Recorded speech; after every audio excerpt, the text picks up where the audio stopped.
नमस्कार दोस्तों, स्वागत है आपका हमारे इस YouTube channel study era by IITian में।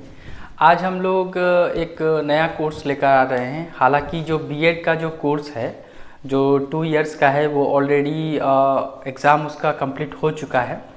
तो जो भी हमने वीडियोस बनाया था वो काफ़ी हेल्पफुल रहा है स्टूडेंट्स के लिए। काफ़ी स्टूडेंट्स ने मैसेज किया है मुझे और उन्होंने बताया है कि जो क्वेश्चंस आए थे वो वीडियो बेस्ड पे ही आए थे, जो वीडियोस हमने बनाए थे उसी पे बेस्ड था। तो आइए आज एक नया वीडियो शुरू करते हैं जो 4 ईयर इंटीग्रेटेड जो स्टार्ट हुआ है बिहार में।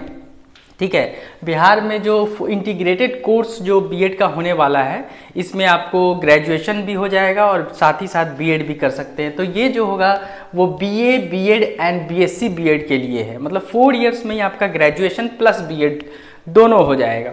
तो खासा अच्छी बात है कि आपका 1 साल बच भी जाएगा, सेव कर सकते हैं यहाँ पे 1 साल टाइम अपने। तो इसका एग्ज़ाम जो है 4 अक्टूबर को होने वाला है। इसका फॉर्म ऑलरेडी फिलअप हो चुका है। डेट पहले ही 10 सितंबर को लास्ट डेट था, वो कंप्लीट हो चुका है।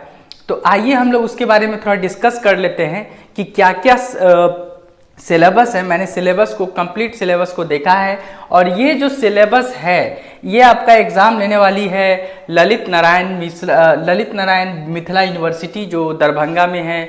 वो नोडल यूनिवर्सिटी है, वही एग्ज़ाम कंडक्ट करवाएगी। तो उनके ही वेबसाइट से मैंने सारे सिलेबस को स्टडी करके आपके सामने प्रेजेंट कर रहा हूँ। तो आप इसको देख सकते हैं। आपका एग्ज़ाम जो होगा वो 4 सब्जेक्ट में होगा। ठीक है, जैसा बीएड का जो पैटर्न था सेम पैटर्न रहेगा। ठीक है, तो यहाँ पे देख लीजिए कि जो इंग्लिश, जो जनरल इंग्लिश होंगे वो 15 मार्क्स का होगा। जनरल इंग्लिश 15 मार्क्स का होगा, जिसमें फिल इन द ब्लैंक्स होगा, एंटोनिम्स सिनोनिम्स होगा, आइडम्स एंड फ्रेजेस होंगे, स्पेलिंग एरर होंगे और 1 वर्ड सब्स्टिट्यूशन। देखिए इंग्लिश का जो क्वेश्चन आता है वो ज़्यादा टफ नहीं आएगा क्योंकि ये +2 लेवल का है। तो क्वेश्चन ज़्यादा टफ नहीं क्वेश्चन ज़्यादा टफ नहीं होगा। तो इसमें ज़्यादातर प्रोनाउन, एडजेक्टिव जो ए एन विथ ये सारे चीज़ होते हैं, कंजंक्शन जैसे एंड, बट, इसी से रिलेटेड जो होगा फिल इन द ब्लैंक्स होंगे। तो इसको स्टडी करने की ज़रूरत है। अगर टाइम हमारे पास रहता है तो कुछ क्वेश्चन भी डिस्कस हम लोग करेंगे लास्ट में। तो ये 15 मार्क्स का है। नेक्स्ट जो 15 मार्क्स का जो होगा वो होगा सामान्य हिंदी। सामान्य हिंदी में जो है कुछ टॉपिक है जैसे संधि और समास है, इसको पढ़ना पड़ेगा आपको। देखिए उपसर्ग और प्रत्यय से क्वेश्चन जरूर आते हैं, इसको अगर आप पढ़ सकते हैं तो इससे एक या 2 क्वेश्चन जरूर आते हैं। तो इसको आप जरूर पढ़ सकते हैं, 2 मार्क्स आप यहीं से ले सकते हैं। ठीक है, रस, छंद, अलंकार ये भी पढ़ना पड़ेगा आप लोगों को। मुहावरे और लोकोक्तियाँ से एक क्वेश्चन हो सकते हैं। ठीक है, एक क्वेश्चन, एक मुहावरे से और दूसरा लोकोक्तियाँ से। अनेक शब्दों के लिए एक शब्द, ये आप लोग थोड़ा सा स्टडी करेंगे तो हो जाएगा। गद्यांश आ भी सकता है, नहीं भी आ सकता है, क्योंकि 15 मार्क्स का क्वेश्चन है तो गद्यांश आने की संभावना कम है। तो यहाँ पे नेक्स्ट में देखिए रिक्त स्थानों की पूर्ति करें, ये भी 1-2 मार्क्स में पूछा जा सकता है। व्याकरण भी आ सकता है। ठीक है, और पर्यायवाची और विपार्थक शब्द जो है, विपरीतार्थक शब्द, ये सब्जेक्ट, ये जो सिलेबस है ये हमारा सामान्य हिंदी का सिलेबस है और ये जो पूछा जाएगा ये 15 मार्क्स का पूछा जाएगा। तो आइए हम लोग देखते हैं आगे कौन सा सब्जेक्ट है और कितने मार्क्स का है। लेट अस 2 सब्जेक्ट हम लोगों ने देख लिया है, जनरल इंग्लिश और जनरल हिंदी देख लिया हम लोगों ने। अब देख लेते हैं जनरल अवेयरनेस। जनरल अवेयरनेस में क्या क्या पूछा जाएगा। तो देख लीजिए जनरल अवेयरनेस में हिस्ट्री पूछा जाएगा, हिस्ट्री से क्वेश्चन रहेंगे। और ये जो जनरल अवेयरनेस होंगे ये आपके 40 मार्क्स के होंगे। ये कितने मार्क्स के होंगे, ये 40 मार्क्स के ये आएंगे। ठीक है, तो इसमें हिस्ट्री पूछा जाएगा। हिस्ट्री में पूछा जाएगा जैसे पानीपत का जो विश्व युद्ध हुआ था, पहला विश्व युद्ध कब हुआ था, ये पूछा जा सकता है। कांग्रेस का फॉर्मेशन कब हुआ था। तो ऊपरी जो क्वेश्चन होते हैं उस तरह का चीज पूछा जाएगा। ठीक है, इस बार जो बीएड का एग्जाम हुआ था उसमें काफी हद तक अच्छे क्वेश्चंस थे हिस्ट्री से, तो ज्यादा टफ क्वेश्चन नहीं थे। ठीक है, पॉलिटी में भी आसान क्वेश्चन ही रहेगा, ऐसा नहीं है कि ज़्यादा डीप में पूछा जाएगा। आप पॉलिटी में फंडामेंटल राइट्स को जरूर पढ़ लें, जो डायरेक्टिव स्टेट ऑफ पॉलिसी है उसको पढ़ लें। फिर ये जो पॉलिटी में जैसे संविधान सभा है, उसको पढ़ ले, संविधान सभा में टोटल मेंबर कितने थे उसको पढ़ ले, टोटल आर्टिकल कितने हैं, कितने अनुच्छेद, ये सारी चीज़ें, बस ये सब मेन है। ज्योग्राफी के लिए जैसे बे ऑफ बंगाल में कौन कौन सी नदी जाकर गिरती है, अरेबियन सी में कौन कौन सी नदी जाकर गिरती है, तो ये सारी चीज़ें हम लोग ज्योग्राफी में देखेंगे। अगर समय मिला तो कुछ इसमें इंपॉर्टेंट क्वेश्चन भी हम आप लोगों के साथ डिस्कस करेंगे। जनरल साइंस में क्या पढ़ना है कि जरूर आप जनरल साइंस में एक चीज़ तो जरूर पढ़े कि जो डिजीज़ होते हैं वो किस कारण से होते हैं, किस विटामिन की कमी से होते हैं, वो जरूर देखें, ठीक है। और कुछ इंपॉर्टेंट इंस्ट्रूमेंट है जैसे बैरोमीटर हो गया, बैरोमीटर को जरूर पढ़ ले। फिर सिस्मोग्राफ जो हो गया, सिस्मोग्राफ जिससे हम लोग अर्थक्वेक नापने की ये मशीन है, तो इंस्ट्रूमेंट है, सॉरी, उसको देख ले। आमीटर जो होता है, आमीटर से इलेक्ट्रिक करंट मेजर किया जाता है। तो ये सारी चीज़ें कुछ टर्म्स हैं, इसको जरूर देखेंगे। और अगर टाइम रहता है तो हम लोग कुछ टर्म आपको बताएंगे सो दैट कि आप उसको स्टडी कर ले, ठीक है। करंट अफेयर से ज़्यादा नहीं, कुछ क्वेश्चंस रहेंगे। हाँ, इस बार जो बीएड में काफ़ी इजी क्वेश्चन रहा है करंट अफेयर से related, question related social issue, जैसे 5 ईयर प्लान जो हो गया, 5 ईयर प्लान को जरूर पढ़ ले। 5 ईयर प्लान इंपॉर्टेंट है, पंचवर्षीय योजना जिसे बोलते हैं, पंचवर्षीय योजना जो है उसको जरूर पढ़ ले, ठीक है, पंचवर्षीय योजना, ठीक है, इसको जरूर पढ़ ले। अब आ जाते हैं हम लॉजिकल एंड एनालिटिकल रीजनिंग में। देखिए ये जो जनरल अवेयरनेस पार्ट है ये बहुत ही ज़्यादा मतलब स्कोरिंग सब्जेक्ट टॉपिक है। इसको अगर आपका जनरल अवेयरनेस अच्छा हो जाता है देन आप स्कोर कर सकते हैं। यहाँ पे देख लीजिए कि लॉजिकल एंड एनालिटिकल रीजनिंग जो है ये हमारा 25 मार्क्स का पूछा जाएगा, ठीक है। ये 25 मार्क्स के क्वेश्चन रहेंगे। देखिए इसमें जो सॉरी, इसमें जो टॉपिक्स हैं, इसमें स्टेटमेंट एंड अजम्पशन है। ये जो टॉपिक है स्टेटमेंट एंड अजम्पशन, ये ऑलरेडी मैंने लक्ष्य बिहार बीएड में कवर कर लिया है, आप उसको वहां से जाकर पढ़ सकते हैं, ठीक है। लक्ष्य बिहार बीएड के नाम से जो मैंने चैनल बनाया है उसी में मैं प्लस करके आपको बिहार 4 ईयर इंटीग्रेटेड कोर्स में लिख दूंगा, 4 ईयर इंटीग्रेटेड कोर्स में उसी में जोड़ दूंगा, आप वहां से जाके स्टडी कर लीजिए, बहुत हेल्प मिलेगा आपको, ठीक है ना। स्टेटमेंट एंड अजम्पशन में क्या है, स्टेटमेंट एंड अजम्पशन में है कि कथन, स्टेटमेंट मतलब कथन होता है, अजम्पशन मतलब क्या होता है, पूर्व धारणा, मतलब कुछ जो स्टेटमेंट हम बोलने जा रहे हैं उससे पहले मेरी क्या थिंकिंग रही होगी, क्या सोच रही होगी, वही स्टेटमेंट एंड अजम्पशन में पढ़ना है। ये काफी इंपॉर्टेंट टॉपिक है एग्जाम पर पॉइंट ऑफ व्यू से, ठीक है। Statement and course of action, ये हो सकता है। सिलोगिज्म बहुत ही इंपॉर्टेंट है और इसमें आप अगर थोड़ा सा प्रिपरेशन कर लेंगे तो ये आप स्कोर कर सकते हैं आराम से। 2 मार्क्स का पूछा जाएगा, इसको आप स्कोर कर सकते हैं, इजीली स्कोर कर सकते हैं। स्टेटमेंट एंड आर्ग्यूमेंट हमारा नेक्स्ट टॉपिक है।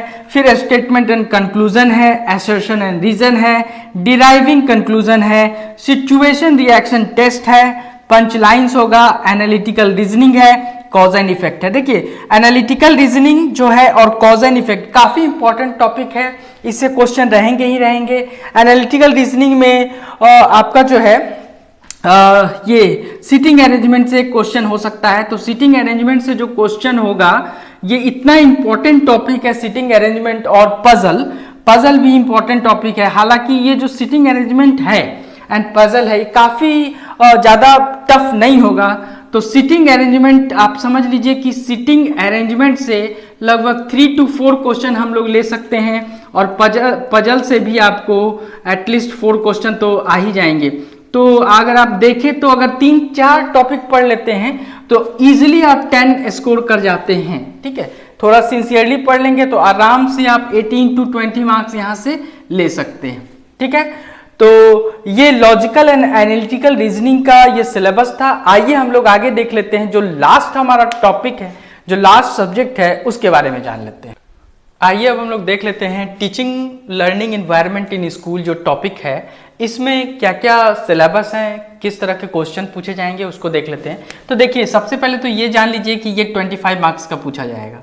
ये टॉपिक जो है 25 मार्क्स का होगा और इसमें जो हम उसका मैनेजमेंट कैसे होगा, उसको कैसे मैनेज करना है वही इसमें पढ़ना है। बहुत ही इंपॉर्टेंट टॉपिक है, इससे क्वेश्चन जरूर ही पूछे जाएंगे, ठीक है। उसका नीड क्या है उसका, और इसका इफेक्ट क्या है, ये चीज है। दूसरा टॉपिक है student related issue. Student related issue क्या है, टीचर स्टूडेंट रिलेशनशिप कैसा होना चाहिए, कैसे मोटिवेशन, स्टूडेंट को कैसे मोटिवेट कर सकते हैं, ये पढ़ना है। डिसिप्लिन के लिए क्या क्या जरूरी है, कैसे एक टीचर जो है डिसिप्लिन के लिए रिस्पॉन्सिबल होते हैं, और लीडरशिप की क्या क्या क्वालिटी होती है, और लीडरशिप कैसे मतलब बनाया जा सकता है, लीडरशिप की क्वालिटी कैसे डेवलप की जा सकती है टीचर के थ्रू स्टूडेंट में, उन सभी चीज़ों को हमें इस चैप्टर में पढ़ना है। देखिए थर्ड यूनिट जो है वो है टीचिंग एंड लर्निंग प्रोसेस। काफी इंपॉर्टेंट चैप्टर है ये थर्ड यूनिट जो है, बहुत ही इंपॉर्टेंट चैप्टर है। देखिए ऐसे तो सभी चैप्टर इंपॉर्टेंट है, लेकिन सबसे इंपॉर्टेंट जो है first, second and third chapter है। ये तीन चैप्टर काफी इंपॉर्टेंट चैप्टर है, ठीक है ना। इसे हमें बहुत ही अच्छे से पढ़ना है। टीचिंग एंड लर्निंग प्रोसेस में क्या है, आइडियल टीचर, आइडियल टीचर के बारे में पढ़ना है। इफेक्टिव टीचिंग कब होगा, कब कोई टीचिंग इफेक्टिव होगा, ये डिटेल हमें स्टडी करना है। हैंडलिंग ऑफ स्टूडेंट, स्टूडेंट को कैसे हैंडल करना है। क्लासरूम कम्युनिकेशन, कितने टाइप्स के क्लासरूम कम्युनिकेशन होते हैं, ठीक है, डिफरेंट टाइप्स के क्लासरूम कम्युनिकेशन होते हैं। जब हम स्टडी करेंगे तो अब हम उस समय देखेंगे। हालांकि ऑलरेडी मैंने इस पे वीडियो बना दिया है, लक्ष्य बिहार बीएड के नाम से आप जो प्लेलिस्ट मैंने क्रिएट किया है उसमें जाकर आप इस teaching learning environment in school का 3 chapter first, second, third easily complete कर सकते हैं। अगर मेरे पास टाइम, अगर मैं देखूंगा कि स्टूडेंट मुझे मैसेज कर रहे हैं 4 ईयर इंटीग्रेटेड, कि अगर स्टूडेंट इच्छुक है मैसेज कर रहे हैं, तो मैं बाकी के जो 3 चैप्टर हैं उसको मैं कंप्लीट करूंगा। तो 4th चैप्टर है करिकुलर एंड को करिकुलर एक्टिविटीज, ये 4th चैप्टर है। 5th चैप्टर है management of human resources in school, school में ह्यूमन रिसोर्सेज कैसे मैनेज किया जाता है। और लास्ट चैप्टर है फिजिकल इन्वायरमेंट, फिजिकल इन्वायरमेंट का पॉजिटिव लर्निंग इन्वायरमेंट क्या होता है वो हमें देखना है। तो ये जो 25 मार्क्स का है इसको भी आप इजीली स्कोर कर सकते हैं अगर ये सारे चैप्टर अगर आप पढ़ के जाते हैं, स्टडी करके जाते हैं। तो देखिए ऑलरेडी मैंने इस पे वीडियो बना दिया है, ठीक है ऑलरेडी। अगर मैं यहाँ पे अगर मैं बात करूँ, यहाँ पे देख लीजिए, यहाँ पे मैं अगर बात करूँ तो आप अगर लक्ष्य बिहार बीएड के नाम से जो मैंने प्लेलिस्ट बनाया है, बिहार बीएड के नाम से जो मैंने प्लेलिस्ट बनाया है, इसी में मैं ऐड करने जा रहा हूं 4 year integrated course, 4 year integrated course, ठीक है। इसमें क्या होगा कि जो लक्ष्य बिहार बीएड में जितने चीज चैप्टर बच गए थे उसे मैं इस कोर्स के तहत फिनिश करूंगा, ठीक है। इस कोर्स के तहत मैं फिनिश करूंगा। तो आप, ऐसा नहीं है कि ये जो बिहार बीएड का जो मैंने बनाया था सिर्फ बिहार बीएड के लिए है, नहीं, ये 2 इयर्स प्लस 4 ईयर दोनों के लिए है। तो आप इसको देख सकते हैं, क्योंकि जो सिलेबस मैंने देखा है, मैंने जो स्टडी किया है कंप्लीटली सेम है, ठीक है। थोड़ा बहुत जनरल अवेयरनेस में डिफरेंस है, थोड़ा उसमें जनरल अवेयरनेस में कम है, और कुछ चीजें इंग्लिश में और हिंदी में कम पढ़नी है। लेकिन बाकी का जो आपका स्कूल का जो ये teaching and learning environment in school है वो सिमिलर है, ठीक है, सिमिलर है। आप उसको स्टडी कर सकते हैं, आप उसको देख सकते हैं, ठीक है। तो मैं इस प्लेलिस्ट में जो बाकी के 3 चैप्टर हैं, ये चैप्टर 4, चैप्टर 5 और चैप्टर 6, इसे मैं इंक्लूड करूंगा। और अगर टाइम मुझे मिला तो मैं कुछ MCQs भी करवाऊंगा, ठीक है, कुछ MCQs करवाऊंगा related to teaching learning environment.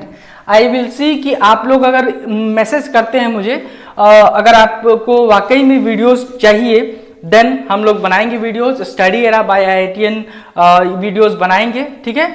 और आप इस वीडियोस को देख सकते हैं, ठीक है। तो बहुत जल्द, क्योंकि 4 अक्टूबर को एग्जाम आपका होने वाला है, तो मोस्ट प्रोबेबली मैं जल्द ही इसे लाऊंगा। और इसका जो सेंटर होगा वो 3 शहरों में रखा गया है, एक पटना में रखा गया है, एक मुजफ्फरपुर में रखा गया है, ठीक है, एक मुजफ्फरपुर में रखा गया है, और तीसरा रखा गया है दरभंगा में, ठीक है। तो 3 जगह इसका एग्जाम सेंटर बनाया गया है, इसी 3 जगह पे एग्जाम कंडक्ट होंगे। तो आप इसका एडमिट कार्ड बहुत जल्द जारी कर दिया जाएगा, आप देख लेंगे कि आपका सेंटर कहाँ पे है। और आप इस वीडियो को जरूर देखें, ज्यादा से ज्यादा शेयर करें, ठीक है। तो आज के लिए इतना ही। बहुत जल्द हम आगे का जो कोर्स है वो लाएंगे, और जो इम्पोर्टेंट टॉपिक है स्पेशली लॉजिकल रीजनिंग में उसको भी मैं लाऊंगा, specially sitting arrangement and puzzle पे, क्योंकि उससे क्वेश्चन अच्छे पूछे जाते हैं, स्कोर आप अच्छा कर सकते हैं। तो आज के लिए इतना ही। Thank you and have a nice day.